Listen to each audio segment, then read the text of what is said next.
So I thought it might be fun for us to do this again. Bon matin. Every morning I've woken up as Prime Minister. I've been inspired by the resilience, the generosity, and the determination of Canadians. It is the driving force of every single day I have the privilege of serving in this office. That is why, since 2015, I've fought for this country, for you, to strengthen and grow the middle class. Why we rallied to support each other through the pandemic, to advance reconciliation, to defend free trade on this continent, to stand strong with Ukraine and our democracy, and to fight climate change and get our economy ready for the future. We are at a critical moment in the world. Mes chers Canadiens, à chaque matin, je me suis réveillé en tant que Premier ministre, inspiré par la résilience, la générosité et la détermination qui nous caractérisent si bien en tant que Canadiens. C'est ce qui me motive à chaque jour où j'ai le privilège de servir dans ce poste. C'est pourquoi, depuis 2015, je me suis battu pour ce pays, pour vous, pour renforcer la classe moyenne. Pourquoi nous nous sommes mobilisés en tant que Canadiens pour se soutenir les uns les autres pendant la pandémie, pour faire progresser la réconciliation, pour défendre le libre-échange sur notre continent, pour notre soutien inébranlable de l'Ukraine et de la démocratie, et pour lutter contre les changements climatiques et préparer l'économie de l'avenir. Nous traversons vraiment un moment critique dans le monde. My friends, as you all know, I'm a fighter. Every bone in my body has always told me to fight because I care deeply about Canadians, I care deeply about this country, and I will always be motivated by what is in the best interest of Canadians. And the fact is, despite best efforts to work through it, Parliament has been paralysed for months after what has been the longest session of a minority parliament in Canadian history. That's why this morning I advised the Governor-General that we need a new session of Parliament. She has granted this request, and the House will now be prorogued until March 24th. Over the holidays, I've also had a chance to reflect and have had long talks with my family about our future. Throughout the course of my career, any success I have personally achieved has been because of their support and with their encouragement. So last night over dinner, I told my kids about the decision that I'm sharing with you today. I intend to resign as party leader, as Prime Minister, after the party selects its next leader through a robust, nationwide, competitive process. Last night, I asked the President of the Liberal Party to begin that process.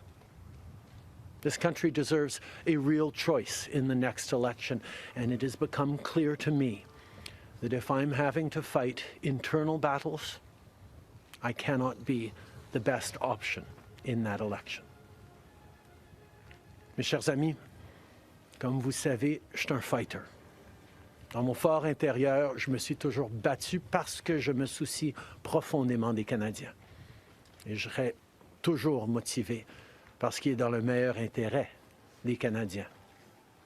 Et le fait est que malgré tous les efforts déployés pour passer à travers, le Parlement est paralysé depuis des mois, après ce qui a été la plus longue session d'un Parlement minoritaire dans l'histoire de notre pays. C'est pourquoi ce matin, j'ai rencontré la gouverneure générale pour lui faire savoir que nous avions besoin d'une nouvelle session du Parlement. Elle a accédé à ma demande et la Chambre sera donc prorogée jusqu'au 24 mars. Pendant le temps des fêtes, j'ai également eu l'occasion de réfléchir et d'avoir de longues conversations avec ma famille quant à notre avenir. Tout au long de ma carrière, tout le succès que j'ai eu personnellement est dû à leur soutien et à leurs encouragements. Donc hier soir, au souper, j'ai partagé avec mes enfants la décision que je partage avec vous tous aujourd'hui. J'ai l'intention de démissionner de mon poste de chef du Parti libéral du Canada et de Premier ministre une fois que le parti aura choisi son prochain chef à l'issue d'un processus national, rigoureux et compétitif. Hier soir, j'ai demandé au président du parti de commencer les étapes nécessaires. Le pays mérite un choix clair et réel lors des prochaines élections. Il est devenu évident pour moi que si je dois me concentrer sur des batailles internes, je ne peux pas être la meilleure option lors de ces élections. Le Parti libéral du Canada est une institution importante dans l'histoire de notre grand pays et de notre démocratie. Un nouveau premier ministre et chef du parti portera les valeurs et les idées du Parti libéral dans la prochaine élection. J'ai hâte d'observer le déroulement de ce processus dans les mois à venir. Nous avons été élus pour la 3e fois en 2021 pour renforcer l'économie après la pandémie et faire progresser les intérêts du Canada dans un monde complexe. Et c'est exactement ce que je vais continuer à faire, ce que nous allons continuer à faire pour les Canadiens. The Liberal Party of Canada is an important institution in the history of our great country and democracy. A new Prime Minister and leader of the Liberal Party will carry its values and ideals into that next election. I'm excited to see the process unfold in the months ahead. We were elected for the 3rd time in 2021 to strengthen the economy post-pandemic and advance Canada's interests in a complicated world. And that is exactly the job that I and we will continue to do for Canadians. Merci beaucoup, mes amis. Thank you, Prime Minister. We'll now go to questions, starting with Laurence Martin, Radio-Canada. Bonjour, Monsieur Trudeau. Vous vouliez le faire, ce combat contre Pierre Poilievre. Des batailles internes, il y en a dans votre parti depuis plusieurs mois déjà. Pourquoi est-ce que vous décidez d'abdiquer maintenant? Qu'est-ce qui vous a fait changer d'avis? Comme vous savez, je ne suis pas quelqu'un qui recule facilement devant un combat, surtout un combat si important pour le parti et pour le pays. Mais je fais ce job parce que l'intérêt des Canadiens et le bien-être de notre pays, de notre démocratie, me tient à cœur. Et c'est devenu clair que je ne peux pas être le chef dans les prochaines élections à cause des batailles internes. Ensuite, As you all know, I am a fighter, and I am not someone who backs away from a fight, particularly when a fight is as important as this one is. But I have always been driven by my love for Canada, by my desire to serve Canadians, and by what is in the best interest of Canadians. And Canadians deserve a real choice in the next election. And it has become obvious to me with the internal battles that I cannot be the one to carry the Liberal standard into the next election. Vous êtes au pouvoir depuis près de 10 ans. Le Canada a changé avec votre gouvernement. S'il y a une réalisation que vous pourriez nommer, dont vous êtes le plus fier, je sais qu'il y en a plusieurs, mais s'il y en a une, et peut-être un regret aussi. En 2015, on a été élu sur une promesse de travailler pour la classe moyenne dans ce pays. Et c'est ce qu'on a pu faire. On a réduit la pauvreté, on a aidé énormément les familles, on a créé une économie qui fonctionne pour bien plus de monde en se préparant pour un avenir et plus numérique et où les changements climatiques vont avoir un plus grand impact. On a fait énormément de travail avec les Canadiens. Le Canada est meilleur à cause du travail que nous avons tous fait au cours des dernières années. Un regret, je continue à penser que si notre système électoral aurait été changé pour que les gens puissent mettre un premier, un deuxième, un troisième choix sur le bulletin, les partis auraient passé plus de temps à regarder les points qu'ils avaient en commun pour être les deuxième ou troisième choix des voteurs plutôt que de voir la polarisation que nous avions. Mais je ne pouvais pas de façon unilatérale changer notre mode de scrutin dans ce pays. Next question. We got elected in 2015 to fight for the middle class, and that's exactly what we've done over the past years. We reduced their taxes, we increased the benefits to families, we made sure the economy was focused on working for everyone and not just a few, and that has changed. That has dropped poverty rates in Canada, that has brought more people into the workforce, that has moved us forward on reconciliation in a way that has deeply improved the opportunities and success of Canadians despite the incredibly difficult times the world is going through right now. There's lots more work to be done, and I know that this party and this country and Canadians will keep doing it. If I have one regret, particularly as we approach this election, well, there are probably many regrets that I will think of, but I do wish that we'd been able to change the way we elect our governments in this country so that people could simply choose a second choice or a third choice on the same ballot, so that parties would spend more time trying to be people's second or third choices, and people would have been looking for things they have in common instead of trying to polarize and divide Canadians against each other. I think in this time, figuring out how to pull together and find common ground remains something that is really important for democracies, but I could not change unilaterally without support of other parties our electoral system. That wouldn't have been responsible. Prochaine question. Tonda McCharles, Toronto Star. Prime Minister, up until 3 weeks ago, you were intending to stay, and it seems that the event 3 weeks ago of Ms. Freeland coming out and saying you were firing her as your finance minister was the catalyst that brought us here today. So can you explain your side of what happened there? Chrystia has been by my side for close to 10 years now. She has been an incredible political partner through just about everything we have done as a government and as a party over the past decade. I had really hoped that she would agree to continue as my Deputy Prime Minister and take on one of the most important files that not just this government but this country is facing, but she chose otherwise. In regards to what actually happened, I am not someone who's in the habit of sharing private conversations.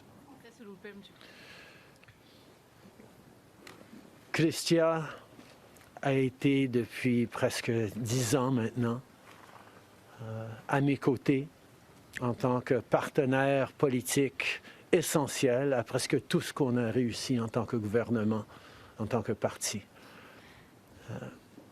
J'aurais vraiment souhaité qu'elle choisisse de continuer en tant que ma vice-première ministre et qu'elle prenne un des dossiers les plus importants auxquels les Canadiens et notre gouvernement vont faire face dans les mois à venir, d'ici les prochaines élections.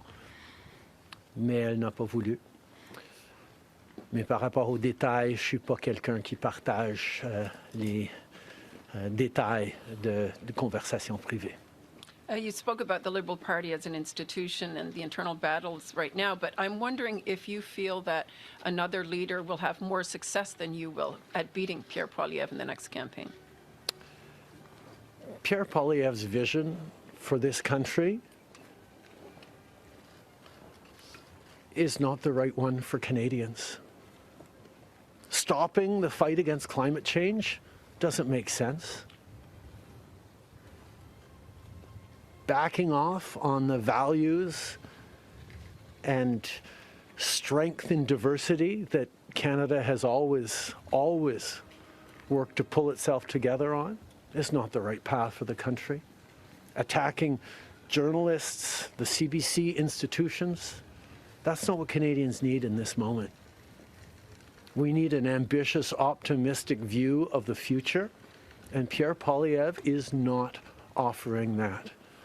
And I look forward to the fight as progressives across this country stand up for the kind of vision for a better country that Canadians have always carried, despite the tremendous pressures around the world to think smaller, to veer towards the hard right, and to be less ambitious for what we can be and do as a country when the world really needs Canada.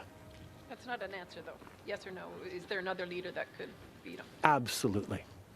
En français, juste sur le leader. Oui. Non, mais est-ce que vous...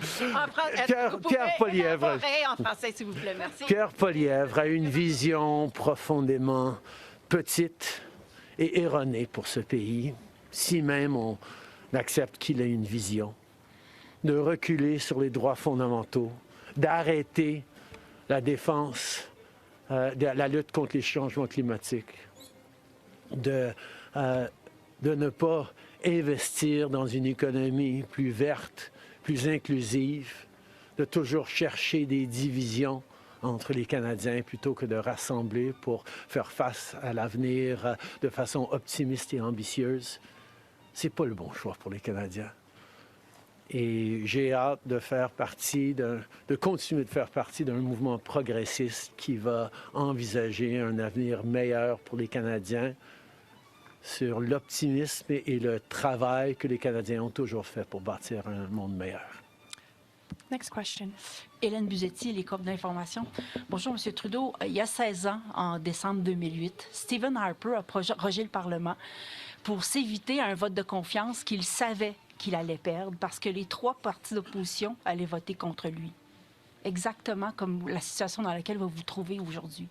À l'époque, le chef libéral, Stéphane Dion, avait dit, puis je le cite ici, que c'était une entrave à la Constitution et un affront à la démocratie.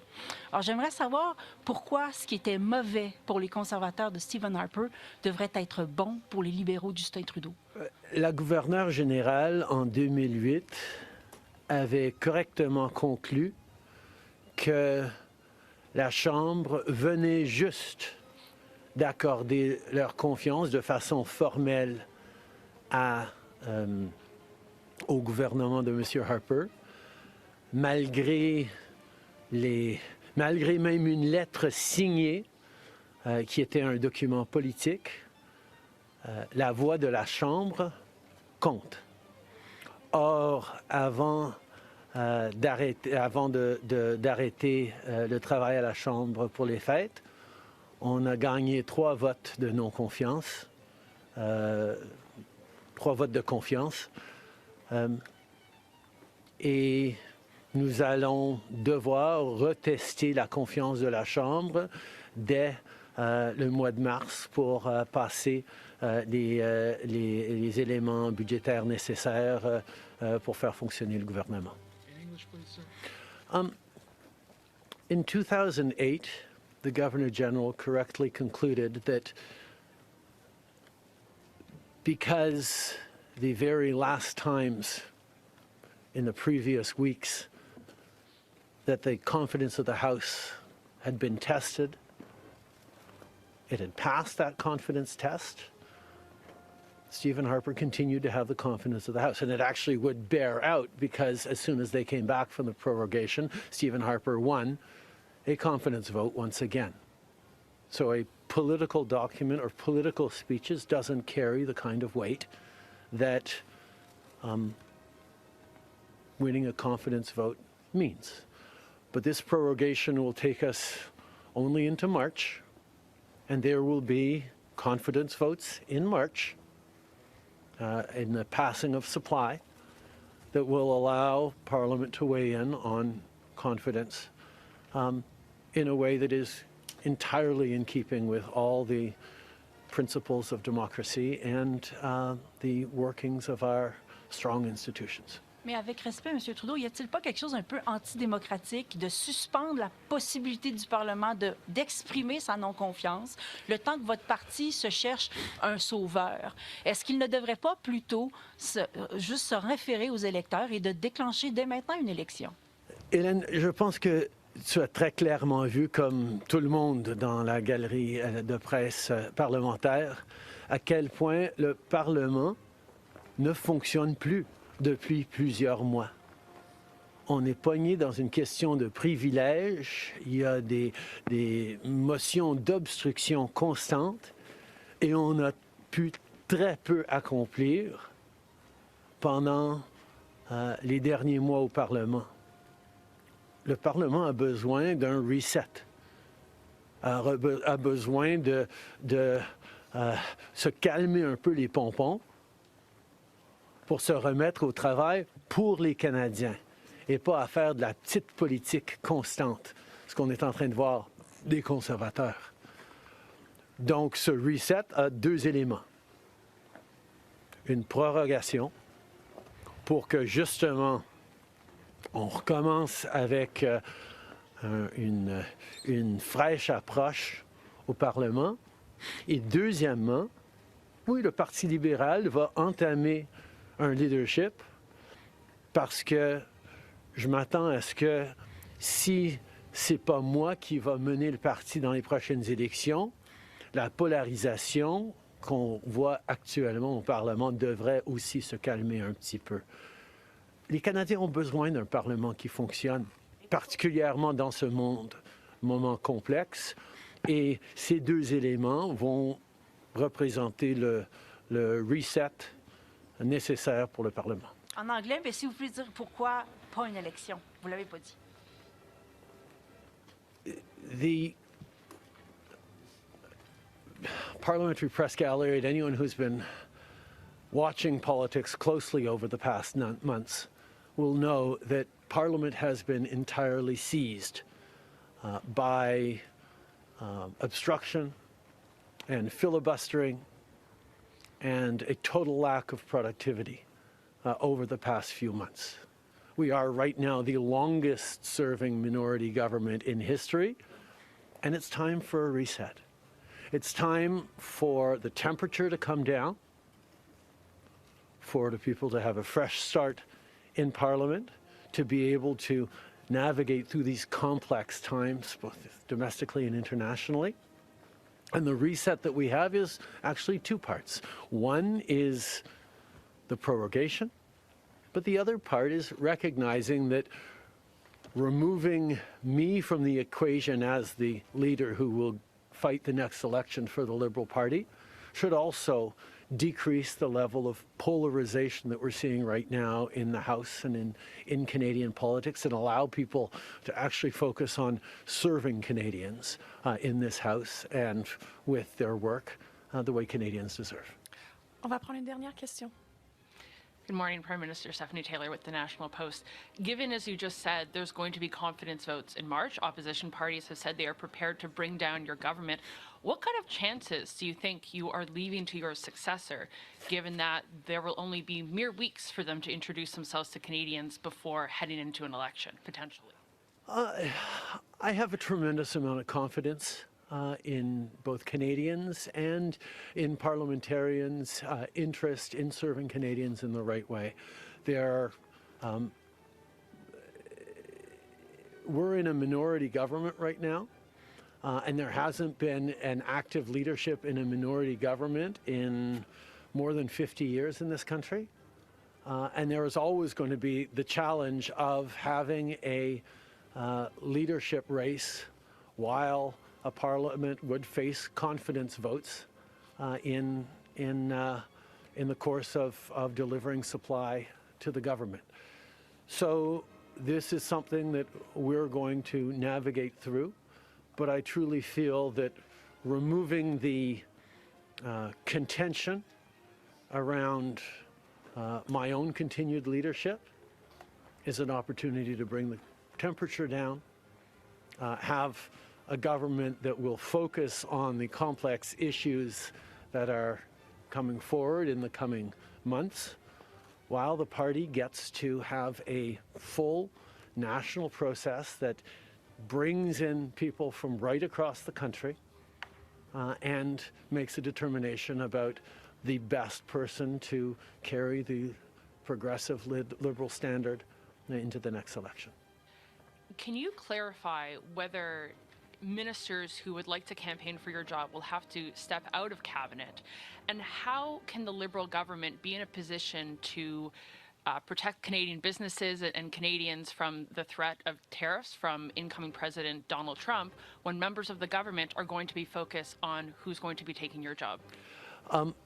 The government will still, and the cabinet will still be very much focused on doing the job that Canadians elected us to do in 2021, which is fight for their interests, stand up for their well-being, and make sure that they are good and that Canadians are protected and strong.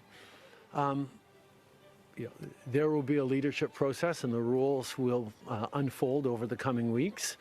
But I can assure you that the tools and the need to stand up for Canadians, to protect Canadians in their interests and continue to fight for the economy is something that everyone in this government will be singularly focused on. Je peux souligner que, évidemment, les règles et les conditions du leadership du Parti libéral vont être discutées dans les semaines à venir. Mais le gouvernement qui a été élu pour protéger les Canadiens et leurs intérêts dans un monde très complexe, qui a été élu le plus récemment en 2021, va continuer ce travail avec un focus et une emphase singulière sur ce qui est dans les intérêts des Canadiens, pendant que le parti fait ce dont il a besoin pour avoir un processus de leadership. Merci beaucoup. C'est ce qui conclut la conférence de presse d'aujourd'hui. Merci tout le monde. Merci d'être ici dans une belle journée d'Ottawa. Bonne journée.